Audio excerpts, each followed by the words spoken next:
Este mes tengamos en nuestra oración el cuidado pastoral de los enfermos.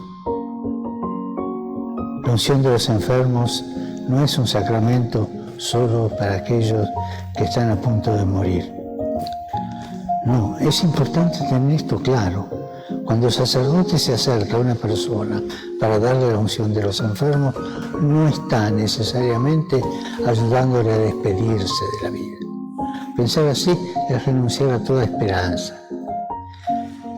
Es dar por sentado que después del cura llega el enterrador. Recordemos que la unción de los enfermos es uno de los sacramentos de sanación, de curación, que sanan el espíritu. Y cuando una persona está muy enferma, conviene darle la unción de los enfermos. Y cuando una persona ya está anciana, conviene que reciba la unción de los enfermos. Oremos para que el sacramento de la unción de los enfermos dé a las personas que lo reciben y a sus seres queridos la fuerza del Señor y se convierta cada vez más para todos en un signo visible de compasión y de esperanza.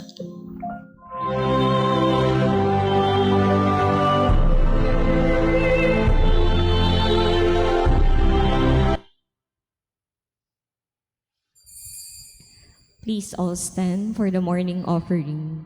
In the name of the Father, and of the Son, and of the Holy Spirit. Amen.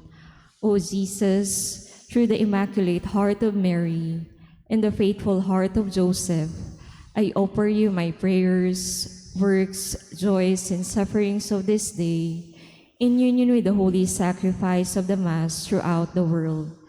I offer them for the intentions of your Sacred Heart, the salvation of souls, reparation for sin, the reunion of all Christians. I offer them for the intentions of our bishops and all the clergy, and in particular for the intentions of the Holy Father for the month of July. For the pastoral care of the sick, let us pray that the sacrament of the anointing of the sick bestows the Lord's strength to those who receive it and to their loved ones, and that it may become for everyone an ever more visible sign of compassion and hope. Amen. We fly to your patronage, O Holy Mother of God. Despise not our petition and our necessities, but deliver us always from all dangers, O glorious and blessed Virgin. Amen. Please all kneel for the prayer to Nuestra Señora de Guía. O gracious and loving Virgin Mary, our Immaculate Mother, the all-powerful Father in His divine plan of redemption, has done great things for you. O Mary, full of grace, you were chosen to be the mother of the Redeemer. Your humility and faith are jewels before the eyes of God. With a singular grace, you became a witness and participant in the unfolding of the mystery of God's love for humanity, revealed in full of the death of Jesus on the cross. From the cross, Jesus gave you to us to be our mother too. Full of confidence, we, your children, come to your loving kindness and are pleading for your maternal intercession to your beloved Son, that we may be sustained with His light in His perilous time, that our fidelity to our baptismal identity is constantly being challenged by the world. I humbly implore you to pray for us in our needs, especially.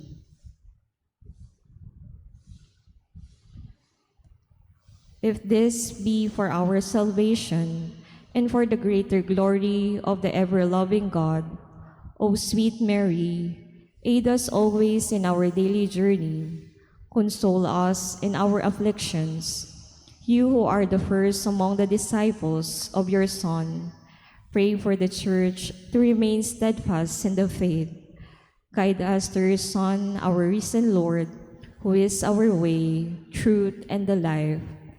Teach us, His disciples, on how to love you, your Son, perfectly, and grow in hope, that the end of our pilgrimage on earth, we may be admitted into the Father's house and the fullness of life and grace.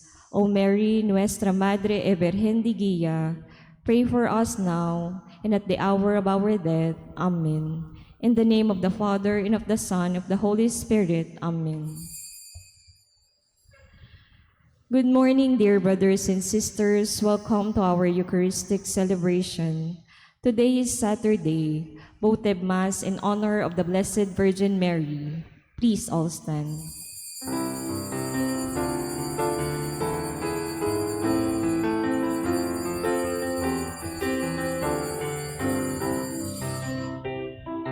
Come to the table, enter His presence, feast with thanksgiving and celebrate His love. Come to the table, enter His presence, feast with thanksgiving and celebrate His love. This is the house of the Lord, the gates are open wide. Sinners and saints, strong in faith, all welcome to come inside. Come to the table, enter His presence, feast with thanksgiving and celebrate His love. Come to the table, enter His presence, feast with thanksgiving and celebrate His love. We begin our celebration in the name of the Father, and of the Son, and of the Holy Spirit. Amen. The grace of our Lord Jesus Christ, and the love of God, and the communion of the Holy Spirit be with you all. And with your spirit. Brethren, let us acknowledge our sins, and so prepare ourselves to celebrate the sacred mysteries. Lord Jesus, you are mighty God and Prince of Peace. Lord, have mercy. Lord, have mercy. Lord Jesus, you are the Son of God and Son of Mary. Christ, have mercy. Christ, have mercy. Lord Jesus, you are Word made flesh and splendor of the Father. Lord, have mercy. Lord, have mercy. May Almighty God have mercy on us, forgive us our sins, and bring us to everlasting life. Amen. Let us pray. Grant, Lord God, that we, your servants, may rejoice in unfailing health of mind and body, and through the glorious intercession of Blessed Mary, ever Virgin, may we be set free from present sorrow and come to enjoy eternal happiness. Through our Lord Jesus Christ, your Son, who lives and reigns with you in the unity of the Holy Spirit, God, forever and ever. Amen. Please be seated.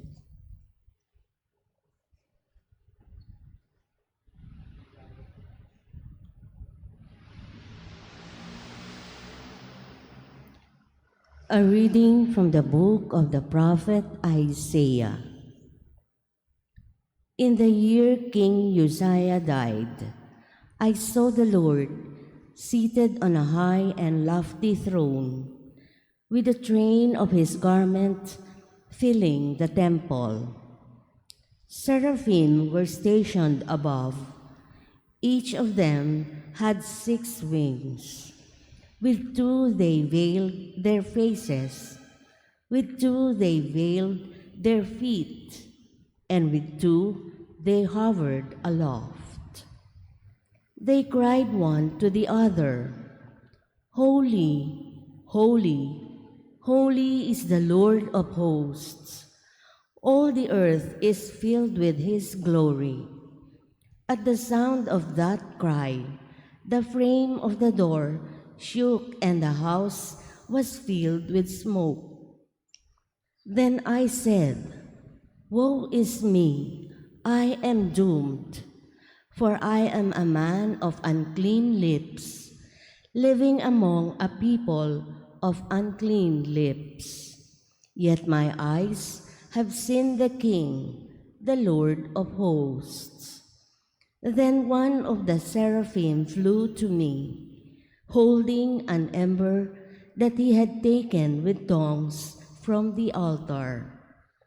He touched my mouth with it and said, "See, now that this has touched your lips, your wickedness is removed, your sin purged." Then I heard the voice of the Lord saying, "Whom shall I send? Who will go for us?" "Here I am," I said, "send me." The word of the Lord. Thanks be to God. The Lord is King. He is robed in majesty. The Lord is King. He is robed in majesty. The Lord is King in splendor robed. Robed is the Lord and girt about with strength. The Lord is King. He is robed in majesty. And he has made the world firm, not to be moved. Your throne stands firm from of old. From everlasting you are, O Lord. The Lord is King. He is robed in majesty. Your decrees are worthy of trust indeed. Holiness befits your house, O Lord, for length of days.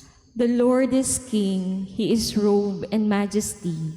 Please all stand to honor the Holy Gospel.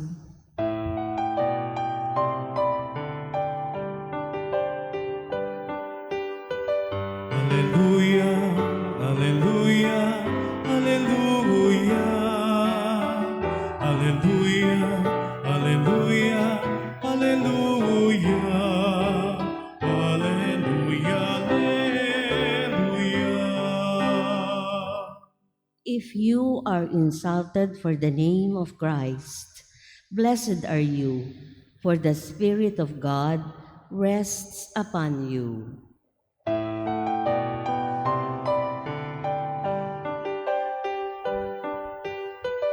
Alleluia, alleluia, alleluia.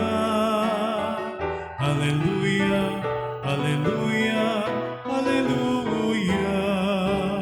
Alleluia, alleluia. The Lord be with you. And with your spirit. A reading from the Holy Gospel according to Saint Matthew. Glory to you, O Lord.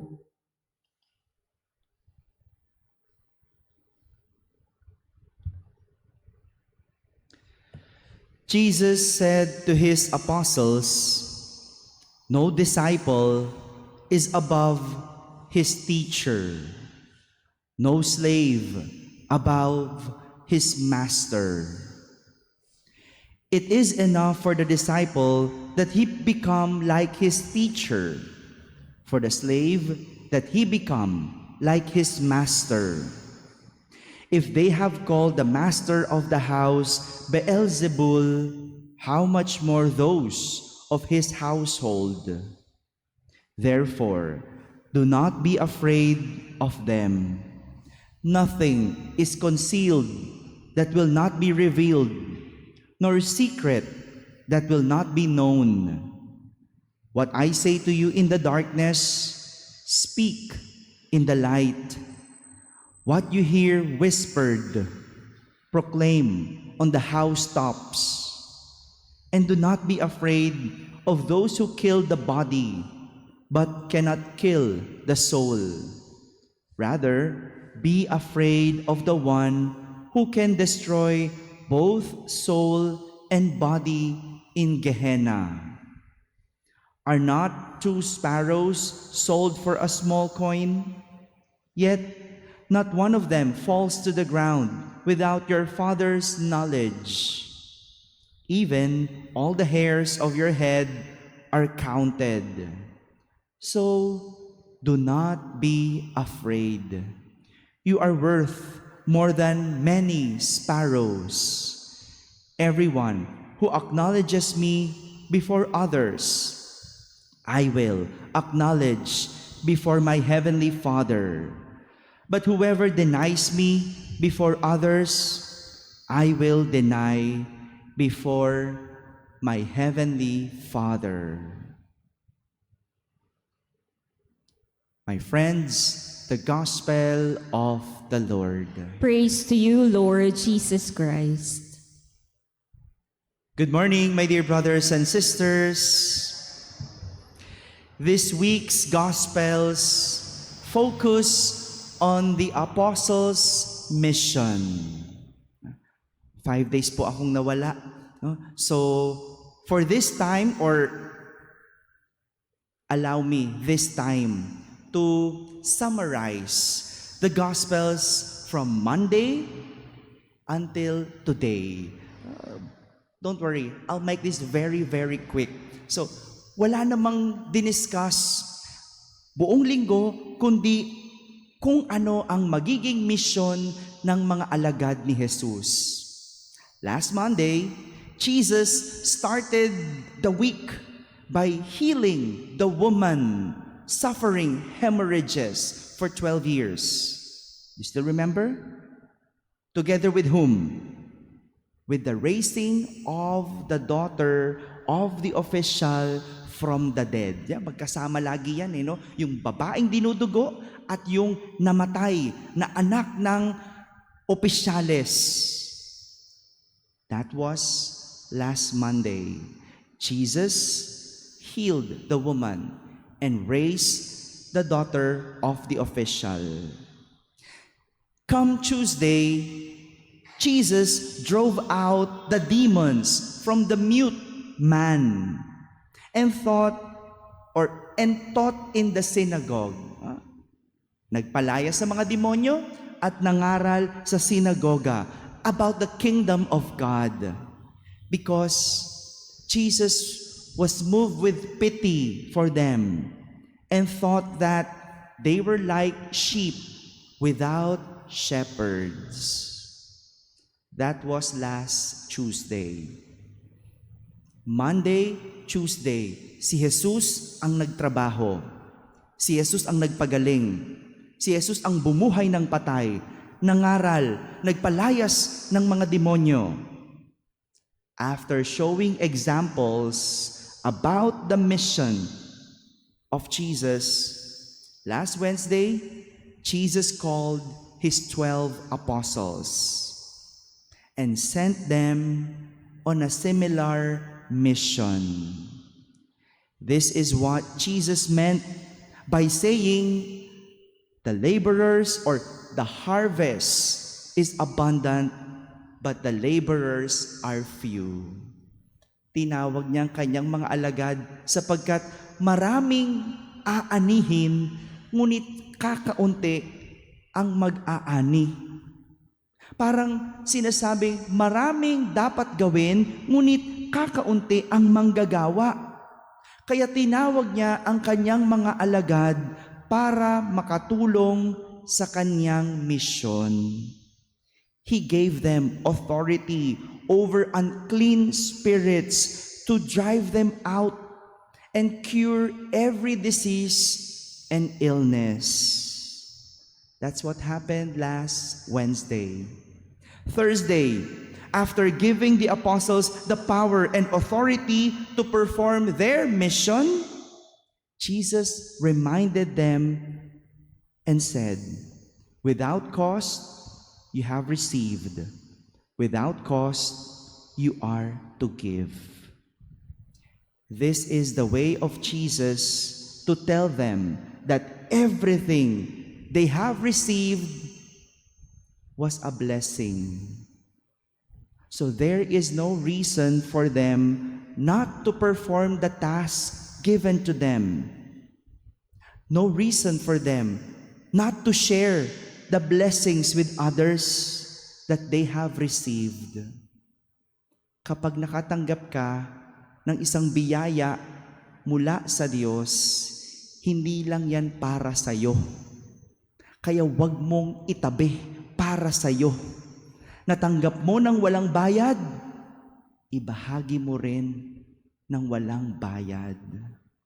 It is a way of Jesus to tell His disciples to share the blessings that you received, the power that you have, share it.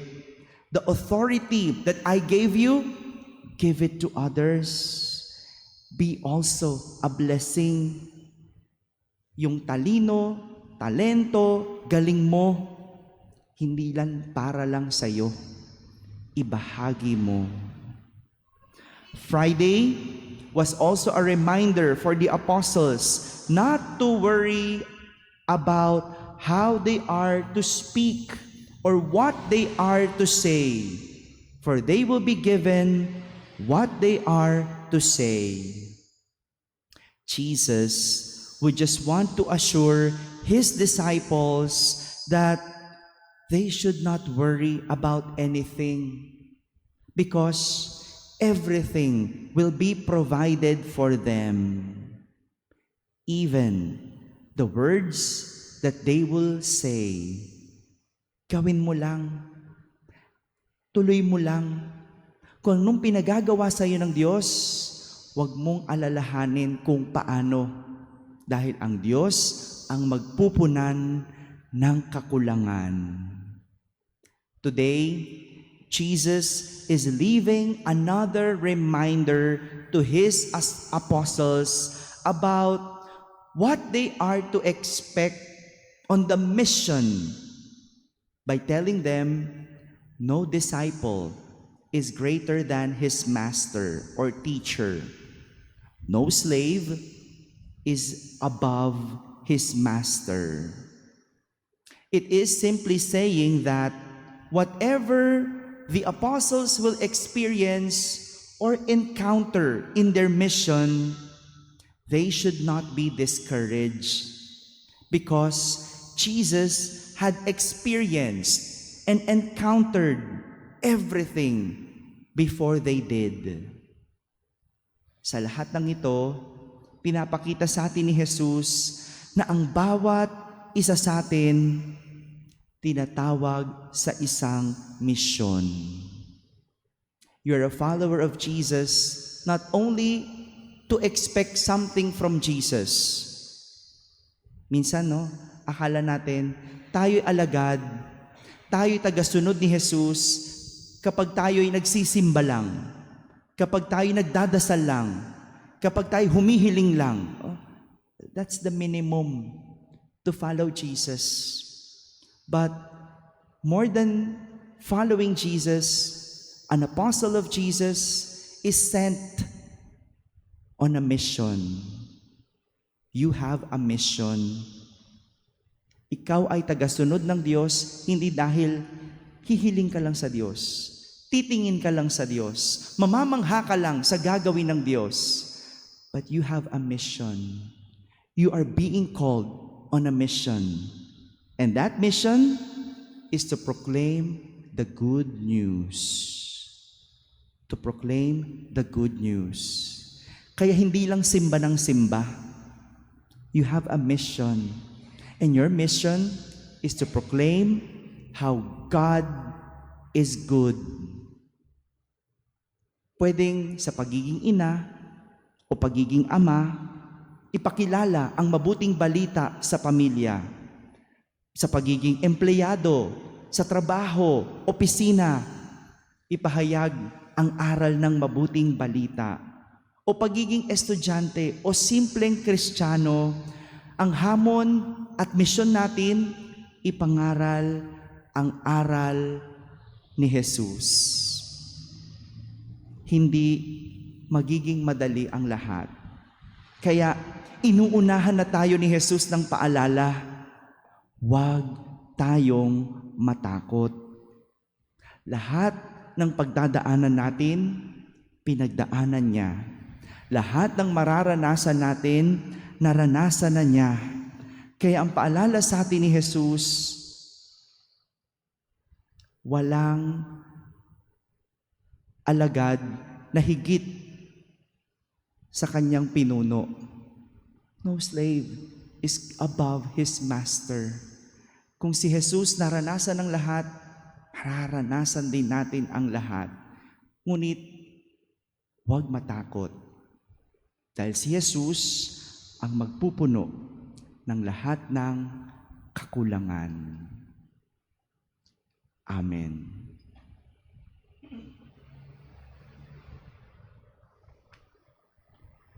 Please all stand.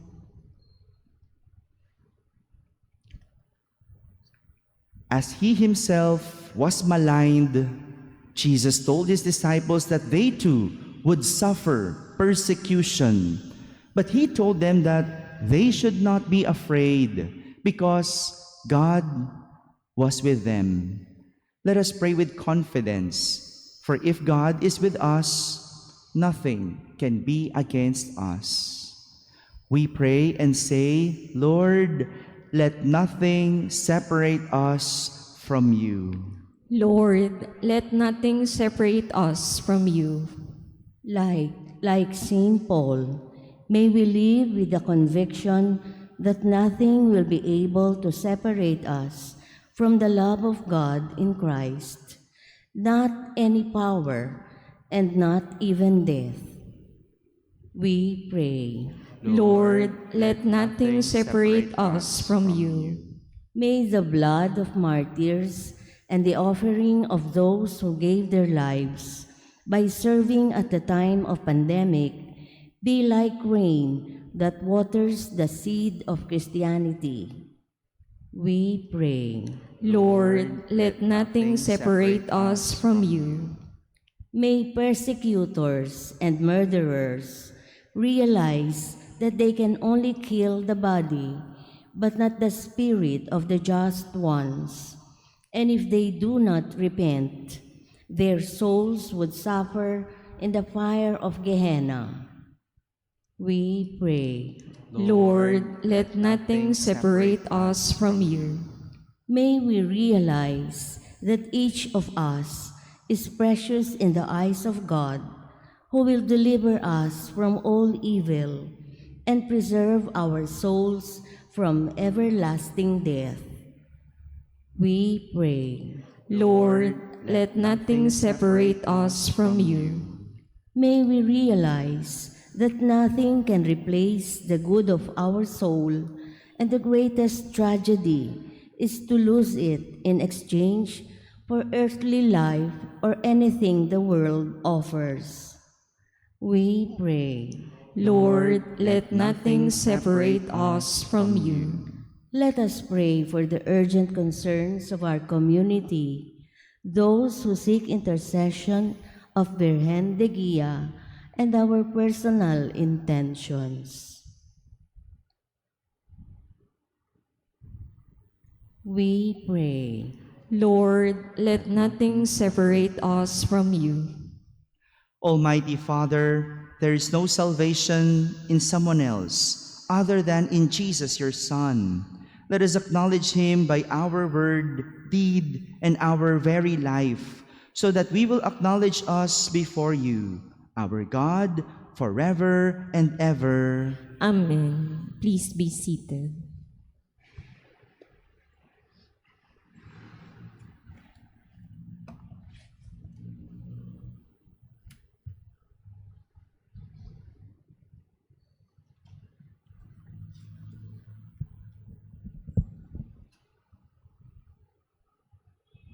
Blessed are you, Lord, God of all creation, for through goodness we have received the bread we offer you, fruit of the earth and work of human hands. It will become for us the bread of life. Blessed be God forever.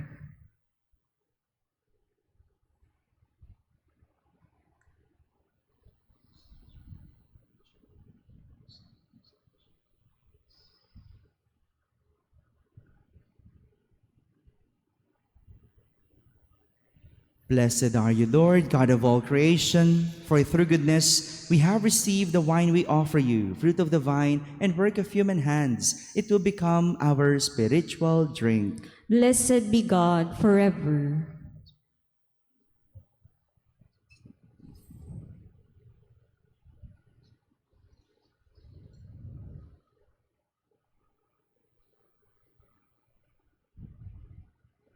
Please all stand. Pray, brethren, that my sacrifice and yours may be acceptable to God, the Almighty Father. May the Lord accept the sacrifice at your hands for the praise and glory of his name, for our good and the good of all his holy church. Receive, O Lord, we ask, the prayers of your people with the sacrificial offerings, that through the intercession of Blessed Mary, the mother of your Son, no petition may go unanswered, no request be made in vain. Through Christ our Lord. Amen. The Lord be with you. And with your spirit, Lift up your hearts. we lift them up to the Lord. Let us give thanks to the Lord our God. It is right and just. It is truly right and just, our duty and our salvation, to praise your mighty deeds in the exaltation of all the saints, and especially as we celebrate the memory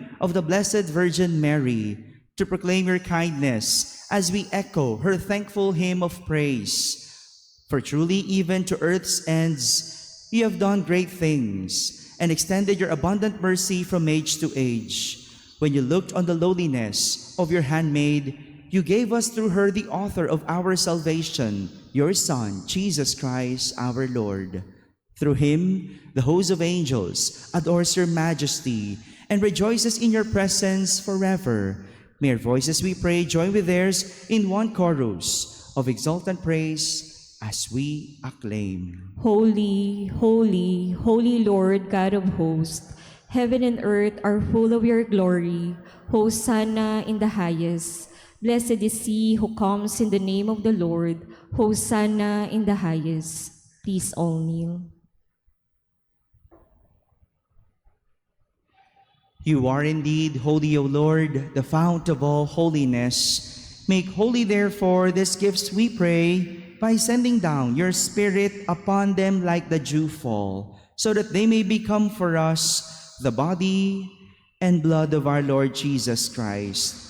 At the time he was betrayed and entered willingly into his passion, he took bread and, giving thanks, broke it and gave it to his disciples, saying, "Take this, all of you, and eat of it, for this is my body, which will be given up for you."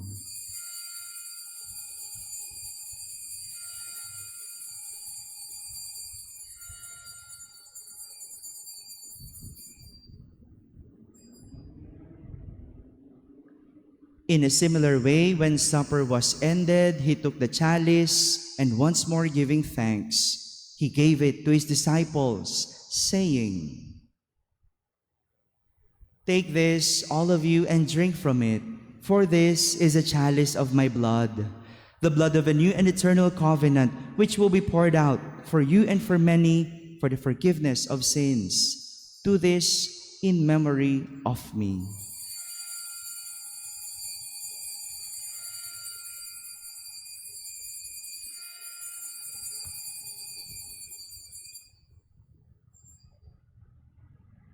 Please all stand.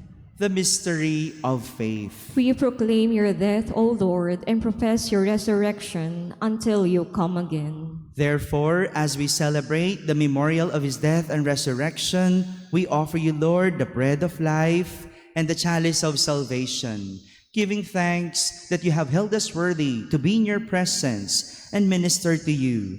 Humbly we pray that, partaking of the body and blood of Christ, we may be gathered into one by the Holy Spirit. Remember, Lord, your church spread throughout the world, and bring her to the fullness of charity, together with Francis our Pope, Jose our Bishop, and all the clergy. Remember also our brothers and sisters who have fallen asleep in the hope of the resurrection, and all who have died in your mercy. Welcome them into the light of your face. Have mercy on us all, we pray, that with the Blessed Virgin Mary, Mother of God, with Blessed Joseph, her spouse, with the blessed apostles, and all the saints who have pleased you throughout the ages, we may merit to be co-heirs to eternal life, and may praise and glorify you through your Son, Jesus Christ.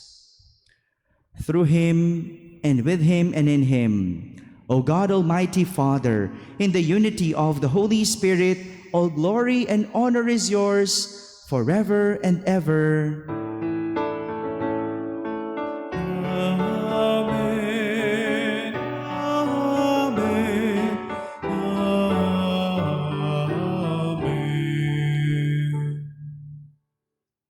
At the Savior's command and formed by divine teaching, we dare to say, Our Father, who art in heaven, hallowed be thy name. Thy kingdom come, thy will be done on earth as it is in heaven. Give us this day our daily bread, and forgive us our trespasses, as we forgive those who trespass against us. And lead us not into temptation, but deliver us from evil. deliver us, Lord, we pray, from every evil. Graciously grant peace in our days, that by the help of your mercy, we may be always free from sin and safe from all distress, as we await the blessed hope and the coming of our Savior, Jesus Christ. For the kingdom, the power, and the glory are yours, now and forever. Lord Jesus Christ, who said to your apostles, Peace I leave you, my peace I give you. Look not on our sins, but on the faith of your church, and graciously grant her peace and unity in accordance with your will, who live and reign forever and ever. Amen. The peace of the Lord be with you always. And with your spirit. Let us offer each other the sign of peace. Peace be with you.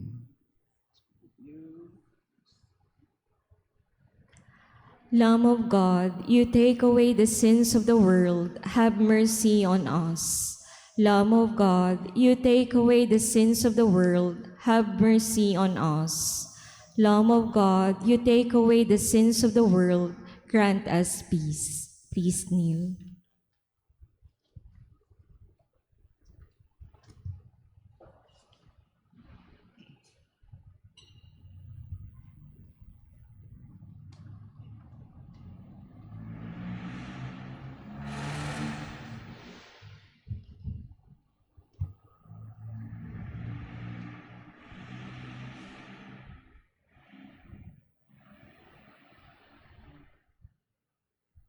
Behold the Lamb of God.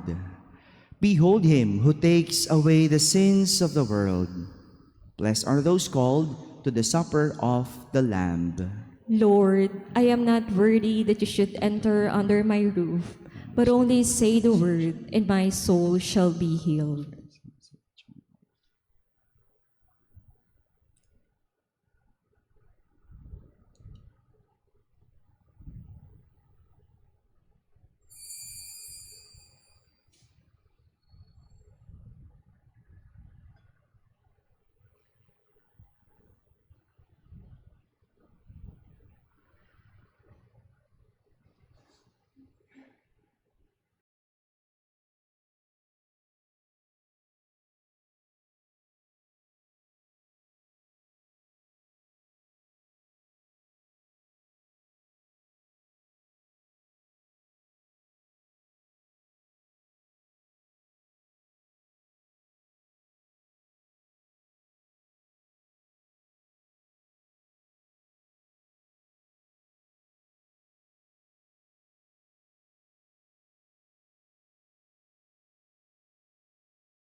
Please all stand.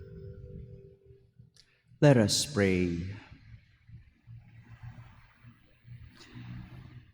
As we receive this heavenly sacrament, we beseech, O Lord, your mercy, that we who rejoice in commemorating the Blessed Virgin Mary may, by imitating her, serve worthily the mysteries of redemption through Christ our Lord. Amen. Today, Saturday, araw po ng ating mahal na ina, ating Nuestra Señora Tiquia.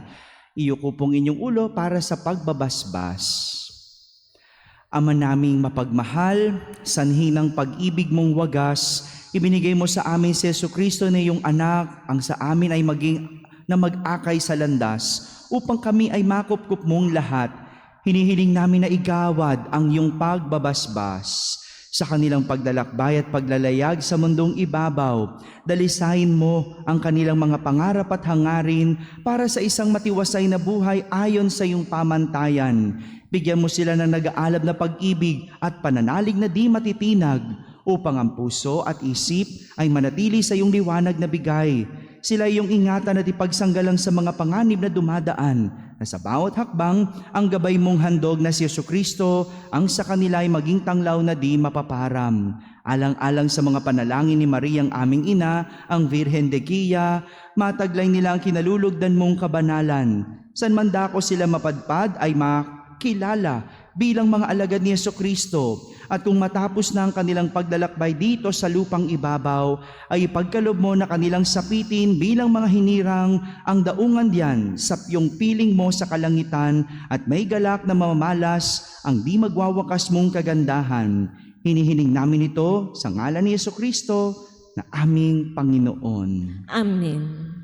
The Lord be with you. And with your spirit. And may Almighty God bless you all, the Father, and the Son, and the Holy Spirit. Amen. Our celebration is ended. Go in peace to love and serve our Lord. Thanks be to God.